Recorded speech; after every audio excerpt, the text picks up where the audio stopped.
பிரிட்டிஷ்காரர்களை கிழக்கின் ட்ராய்னு பார்த்து மிரண்ட ஒரு கோட்டை தமிழ்நாட்டுல இருக்கு.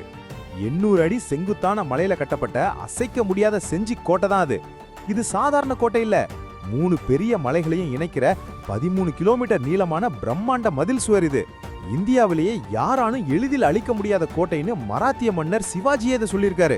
இங்க இருக்கிற கல்யாண மகாலும் அதோட தண்ணீர் குழாய் அமைப்புகளும் நம்ம முன்னோர்களோட இன்ஜினியரிங் மாஸ்டர் பீஸ். இங்க எந்த மேஜிக்கும் இல்ல, பியூர் சயின்ஸ். 800 அடி உச்சிக்கு பல டன் கல்லை எப்படி கொண்டு போனாங்க? பல கிலோமீட்டருக்கு பிரம்மாண்டமான மணல் மேடு அமைச்சு யானைகளை வச்சு கொஞ்சம் கொஞ்சமா இழுத்திருக்காங்க. கரண்ட் மோட்டார் இல்லாதப்போ எப்படி தண்ணீர் மேல போச்சு? கிராவிட்டி அப்புறம் சைஃபன் டெக்னிக். மலையில பெய்யற நீரையும் சுனை நீரையும் டெரகோட்டா பைப் வழியா நேச்சுரல் ஹைட்ராலிக்ஸ் யூஸ் பண்ணி சப்ளை பண்ணிருக்காங்க. கம்ப்யூட்டரே இல்லாதப்போ இவ்ளோ அக்யூரேட்டா எப்படி கால்குலேட் பண்ணாங்க? இன்னைக்கு இருக்கிற மாடர்ன் மிஷின்ஸ் எதுவும் இல்லாம நம்மளால திரும்பவும் இப்படி ஒரு கோட்டையை கட்ட முடியுமா?